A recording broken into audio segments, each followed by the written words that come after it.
Hi, I'm Dave Randle with the USF Patel College Global Sustainability Sustainable Tourism Program.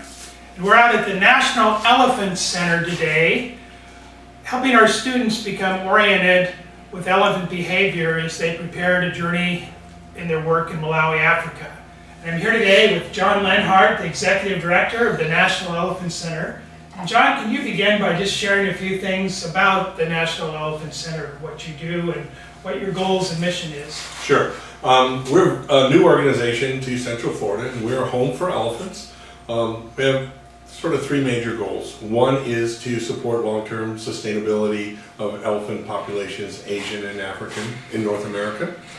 Two is to provide a home for any elephant that needs a home, whether it's part of a long-term breeding program or not, but just any home, any elephant that needs a great place to live.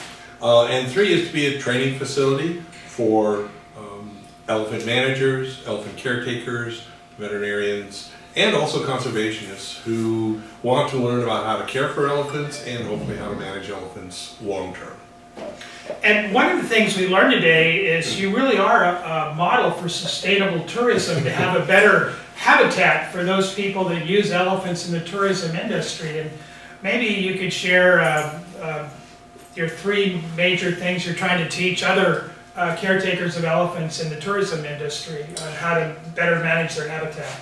Well, the first key is that elephants, it's great to have space where they can move and do natural behavior. So moving around is important, so they need enough space, but they need things to do to make them move around. So we've been able to take orange groves here in Central Florida, South Central Florida, and put fences around them, good containment areas, and then have multiple areas where the elephants can rotate through. They are hard on all vegetation because that's what they eat. So as they eat a certain section of vegetation down, you move them and rotate them through different areas so that you can hopefully rehabilitate different aspects. One of our goals is obviously to expand our facility so we have more space that we can allow elephants to feed, graze, and do natural behaviors. Elephants are healthiest when they're in a natural social group, which means female matriarchal society. Young males often are pushed out and will end up on their own, but they need a great space to be too. And we want to provide that social context, that exercise, movement, and natural diet context so that they are healthy and will live a long, healthy life. Great, and I noticed that we had some interesting discussion about elephants in the wild, like the people visiting on safaris in Africa, or in our case, students helping to help the Malawi government maybe manage their parks better where they have herds of elephants. And what are some tips for tourists and tour guides that can help and better manage elephants for greater sustainability? Well, what we learned from our area is the elephants know their space. And if you would intrude on their space, they'll be very much aware of that. So we have a barrier. If you stay on the other side of that barrier, you're good. But if you get too close to that barrier, the elephants notice you.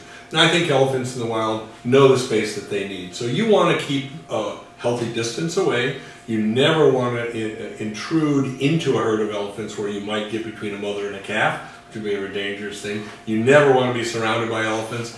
And when you see male elephants, keep your distance. Male elephants are tough. You want to stay back away from them. You've got to be careful because elephants are incredibly quiet. They can sneak up to you if you can't see them, if you're in a forested, wooded area.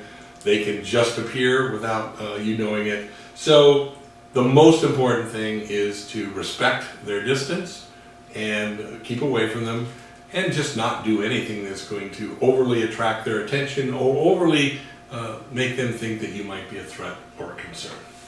And John, I know you've had decades, literally, of experience in working with elephants, and in fact wrote the book on elephant behavior for zoos and other facilities. And this National Elephant Center really is the model for helping elephants in need, and the public can participate by actually becoming a member of the National Elephant Center. Can you say a little bit about the membership and Sure. how they go about joining? Yeah, we have a website, www.nationalelephantcenter.org.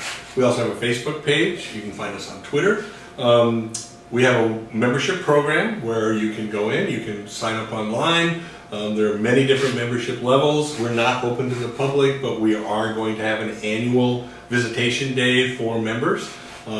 At the upper levels, the Presidential Circle, you can get actually a tour of the facility and see our elephants and go through their daily bath routine, which is really kind of fun. But yes, we're a new model for excellence in elephant care. We're a 501c3 nonprofit organization, and we are looking to the future to build and expand, and we need the support of people who like elephants.